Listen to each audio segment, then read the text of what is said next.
नमस्कार दिव्यांग बांधवांनो,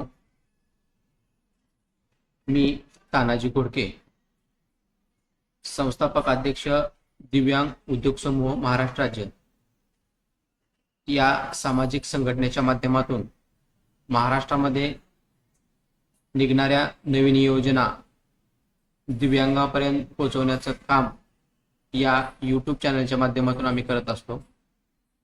आज एक महत्त्वाचा विषय घेऊन आपल्या समोर आलो आहे। दिव्यांग बांधवांनो, आपण अजूनही आमच्या चॅनलला सबस्क्राइब केलं नसेल तर सबस्क्राइब करून घ्या।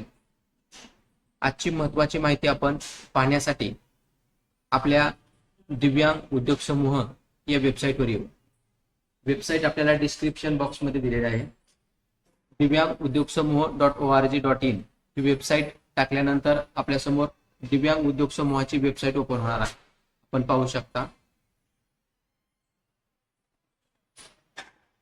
या वेबसाईटच्या माध्यमातून आपणाला निघणाऱ्या विविध योजनांची माहिती आम्ही देत असतो।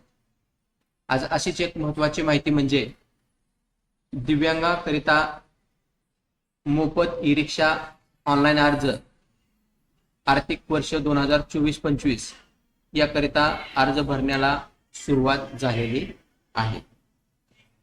जे दिव्यांग 100% आहेत असे दिव्यांग 100%, 80%, 90% प्रमाणपत्र धारक आहेत अशा दिव्यांगांची यापूर्वी महाराष्ट्र शासनामार्फत रिक्षा वाटप करण्यात आलेलं आहे। त्यापुढील दिव्यांगांसाठी व उर्वरित सर्व दिव्यांगांसाठी शैक्षणिक वर्ष 2024-25 मध्ये ई-रिक्षाचं वाटप करण्यात येणार आहे, अशी माहिती महाराष्ट्र राज्य वित्त दिव्यांग कल्याण विभागाच्या वतीने कळवण्यात आलेले आहे। यापूर्वी ज्या दिव्यांग बांधवांनी ऑनलाईन अर्ज भरलेले नाहीत अशा दिव्यांग बांधवांनी अर्ज भरायचे आहेत। अर्ज भरण्यासाठी आपण ही वेबसाईट ओपन केली। या वेबसाईटवर या ठिकाणी आम्ही एक टॅब दिलेला आहे, दिव्यांग मोफत ई-रिक्षा अर्ज भरणे सुरू। या टॅबवर क्लिक करा। या टॅबवर क्लिक केल्यानंतर आपल्या समोर दिव्यांग वित्त विकास महामंडळाची अधिकृत असणारी जी वेबसाईट आहे या वेबसाईटवर जाणार आहे। या ठिकाणी आपण पाहू शकता, welcome to self employment to दिव्यांगजन through various business on environmentally friendly e vehicle e card अशा पद्धतीचं अधिकृत वेबसाईट ओपन होईल। वेबसाईट ओपन झाल्यानंतर आपल्याला या ठिकाणी आपला मोबाईल नंबर टाकायचा आहे। आपण मोबाईल नंबर टाका। मोबाईल नंबर टाकल्यानंतर सेंड ओटीपी म्हणा। सेंड ओटीपी म्हटल्याच्या नंतर या ठिकाणी असा ओटीपी सेंड झालेला आपल्याला दिसणार आहे। आपण पाहू शकता ओटीपी आपल्याला जो आपण मोबाईल दिलेला आहे त्या मोबाईलवर आपल्याला ओटीपी येणार आहे। तो ओटीपी आपल्याला काय करायचा आहे, व्हेरीफाय करायचा आहे। ओटीपी व्हेरीफाय करून घ्या। ओटीपी ज्यावेळेस आपण ओटीपी टाकल्यानंतर सबमिट करा। सबमिट केल्यानंतर अशा पद्धतीचा फॉर्म आपल्याला या ठिकाणी दिसणार आहे। महाराष्ट्र राज्य दिव्यांग वित्त विकास महामंडळ मर्यादित Mumbai ISO 2001-2008 certified organisation person with disability welfare department government of Maharashtra दिव्यांग कल्याण विभाग महाराष्ट्र शासन। दिव्यांग व्यक्तींना स्वावलंबी होण्याच्या दृष्टीने हरित ऊर्जेवर चालणाऱ्या पर्यावरण स्नेही फिरत्या वाहनावरील दुकान योजने अंतर्गत अर्ज करावायचा आहे। या ठिकाणी पर्सनल माहिती म्हणजे जो दिव्यांग व्यक्ती आहे त्या दिव्यांग व्यक्तीची पर्सनल माहिती लिहायची। पहिलं नाव, वडिलांचं नाव, आडनाव, आईचं नाव पूर्ण लिहायचं, जन्मतारीख लिहायची आहे, मोबाईल नंबर लिहायचा आहे, ईमेल आयडी लिहायचा आहे, लिंग लिहायचं आहे, लिहायचं म्हणजे या ठिकाणी टाईप करायचं आहे, ब्लड ग्रुप, कॅटेगरी, त्याचबरोबर या ठिकाणी कास्ट असेल तर कास्ट सर्टिफिकेट अपलोड करा। जर आपण काही व्यवसाय करत असाल तर त्या ठिकाणी ई-रिक्षा पॅसेंजर जो करायचा आहे त्या ठिकाणी या 6 प्रकारापैकी आपल्याला एक प्रकार निवडायचा आहे। त्यानंतर वैवाहिक स्थिती, लग्न झालं आहे नाही याची माहिती द्यायची आहे, संपूर्ण माहिती द्यायची आहे। अर्जदाराचे जर लग्न झालं नसेल तर अर्जदाराला पालन कोण करतं, सांभाळ कोण करतं या ठिकाणी त्याचं नाव लिहायचं आहे। रिलेशनशिप अर्जदाराचे आणि त्या पालकाचं काय नातं आहे, भाऊ आहे, बहीण आहे, वाईफ बायको आहे, इतर ऑदर जे असेल त्याचं. त्याचबरोबर त्या दिव्यांगाचं झालेलं शिक्षण या ठिकाणी लिहायचं आहे. या ठिकाणी निवासाचा पत्ता द्यायचा आहे. त्याचबरोबर आपल्याला लागणारे कागदपत्रे म्हणजे डोमासाईल सर्टिफिकेट, त्यालाच आपण रहिवासी प्रमाणपत्र. रहिवासी प्रमाणपत्र तहसीलचं असणं बंधनकारक आहे. तहसीलचं रहिवासी प्रमाणपत्र अपलोड करा. कागदपत्र क्लिअर अपलोड करा, जेणेकरून मोबाईलवर फोटो काढून अपलोड करू नका. जसं की आपण मी मागं पाहिलं, ज्या लोकांनी मोबाईलवर फॉर्म भरले अशा लोकांचे काही फॉर्म ब्लर झाले किंवा काही त्रुटीमध्ये निघाले, त्याच्यामुळे त्यांचा त्या ठिकाणी नंबर लागलेला नाही. कागदपत्र क्लिअर अपलोड करा. त्याचबरोबर पोस्ट, राज्य, डिव्हिजन, विभाग, पिनकोड, पत्ता, कायमचा पत्ता. त्याचबरोबर दुसरं म्हणजे निवासी डॉक्युमेंट. निवासी डॉक्युमेंट म्हणजे आपल्याला काय काय लागणार आहे, driving licence, ration card, passport, electricity bill, यापैकी आपल्याला निवासी पुरावा लागणार आहे. त्याचबरोबर पत्त्याचा पुरावा जो आपल्याकडे आहे तो या ठिकाणी अपलोड करायचा आहे.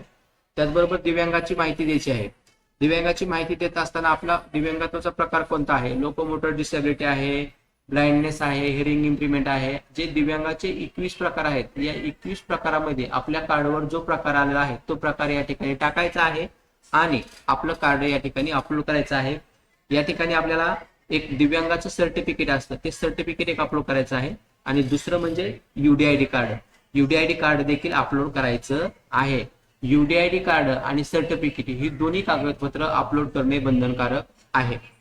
जर आपल्याकडे UDID कार्ड नसेल किंवा UDID कार्ड आले असेल पोस्टाने परंतु सर्टिफिकेट नसेल, अशा व्यक्तीने काय करा, ज्याच्याकडे UDID कार्ड आहे अशा व्यक्तीने मला कमेंट बॉक्समध्ये कमेंट करा आपलं UDID कार्डचा नंबर आणि बर्थ डेट. मी त्यानुसार आपलं प्रमाणपत्र या ठिकाणी आपणाला प्रमाणपत्र व्हॉट्सअपच्या माध्यमातून उपलब्ध करून देईल.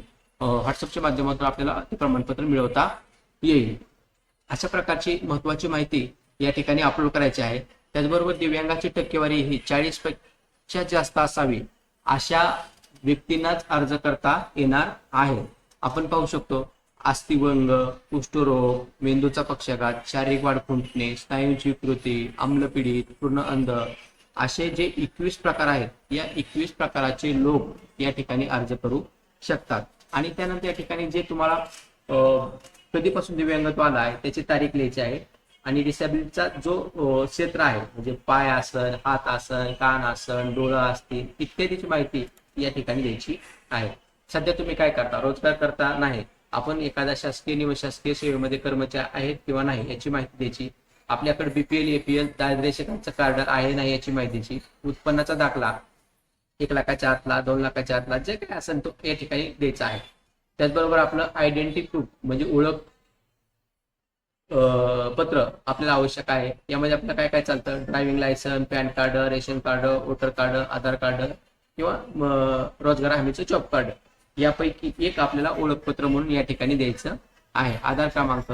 त्यानंतर दुसरं खाली द्यायचं आहे आपल्याला अर्जदाराच्या बँक खात्याचा तपशील. आपल्याकडे बँक खातं असणं गरजेचं आहे, कारण ही शासकीय योजना आहे. शासकीय योजनेच्या माध्यमातून आपल्याला आपल्या खात्यामध्ये पैसे वर्ग केले जातील आणि त्यानुसार आपल्याला ते साहित्य खरेदी करायचं असतं आणि त्या ठिकाणी त्याचं वितरण होतं. त्याचं पासबुक या ठिकाणी अपलोड करायचं आहे.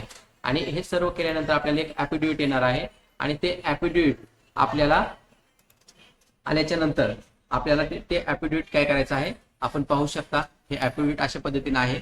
हे ॲफिडेव्हिट काय करायचं आहे आपल्याला भरायचं आहे. भरायचं आहे म्हणजे काय करायचं आहे, हे 100 रुपयाच्या स्टॅम्पवर प्रतिज्ञापत्र द्यायचं आहे. 100 रुपयाच्या स्टॅम्पवर प्रतिज्ञापत्र द्यायचं आहे. याचा फॉर्मॅट आपल्याला या ठिकाणी उपलब्ध असणार आहे. त्यानंतर हा सर्व प्रकार भरल्याच्या नंतर आपल्याला कोणता व्यवसाय करण्यास आपण इच्छुक आहात या ठिकाणी खाद्यपदार्थ, किरकोळ, स्वतंत्र व्यवसाय आणि वाहतूक आणि अदर यापैकी ही सर्व माहिती या ठिकाणी भरायची आहे. हा सर्व फॉर्म आपल्याला भरायचा आहे. या योजनेच्या काही अटी आणि शर्ती आहेत ते आपण पाहू शकता.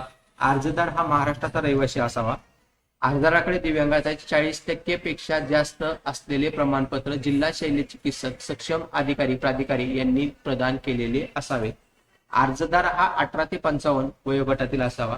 18 ते 55 वयोगटातील लाभार्थ्यांना अर्ज करता येतील. बौद्धिक अक्षम अर्जदाराच्या बाबतीत त्याचे कायदेशीर पालन अर्ज करण्यात सक्षम असतील. दिव्यांग अर्जदाराचे वार्षिक उत्पन्न 2.5 लाखापेक्षा अधिक नसावे. ज्या दिव्यांगाचं उत्पन्न 2.5 लाखाच्या आत आहे असेच दिव्यांगी अर्ज करू शकतात. दिव्यांग लाभार्थी निवडताना जास्त अपंगत्व असलेले प्रथम प्राधान्य दिले जाईल। त्यामुळे निवडीचा क्रम हा अतितीव्र दिव्यांगत्वाने कमी दिव्यांगत्व असा राहील। अतितीव्र दिव्यांगत्व असणाऱ्या दिव्यांग व्यक्तींना वाहन चालवण्याचा परवाना नाकारला असल्यास अशा परिस्थितीत देखील परवानाधारक असलेल्या अतितीव्र दिव्यांग व्यक्तीच्या बाबतीत सोबतच्या ई-स्पोर्ट साहाय्याने फिरता मोबाईल व्यवसाय करण्यास प्राधान्य दिले जाईल। अर्जाच्या वेळी अर्जदारांनी सर्व अटी मान्य आहेत असं एक संबंधित बंधपत्र या ठिकाणी द्यायचं आहे। जिल्हा लाभार्थ्याची घोषणा दिव्यांगाच्या संख्येच्या प्रमाणात केली जाईल। अर्जदार हा शासकीय निमशासकीय महामंडळे याचा कर्मचारी नसावा। या योजनेसाठी अर्ज करणारा अर्जदार हा दिव्यांग वित्त विकास महामंडळाचा कर्जदार अथवा थकीत थकबाकीदार नसावा। अशा प्रकारच्या सूचना या ठिकाणी मान्य करायच्या आहेत आणि आपला अर्ज सबमिट करायचा आहे। आणि सबमिट केल्यानंतर आपल्याला एक प्रिंट भेटणार आहे। ती प्रिंट आपण जपून ठेवायची आहे आणि काही दिवसानंतर कालावधीनंतर याची अधिकृत वेबसाईटवर यादी प्रसिद्ध करण्यात येईल। आपण ती यादी या ठिकाणी अशा पद्धतीने आपण यादी प्रसिद्ध करणार आहोत आणि ती यादी प्रसिद्ध केल्याच्या नंतर आपल्याला सी बेनिफिशरी या लिस्टमध्ये आपलं नाव आलं का नाही हे आर्थिक वर्ष 2024-25 या वर्त्यामध्ये समजणार आहे। अशा प्रकारे दिव्यांग बांधवांनो ई व्हेकल साठी जो अर्ज सुरू झाला आहे तो अर्ज ज्या दिव्यांग बांधवांनी यापूर्वी भरला नसेल तर अशा दिव्यांग बांधवांनी अर्ज भरून घ्या।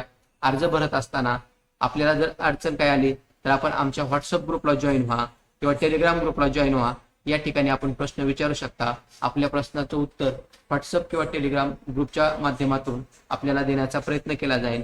अशा प्रकारे आज आपण दिव्यांग ई व्हेकल मोफत ई रिक्षा अर्ज कसा भरायचा या संदर्भात माहिती घेतली।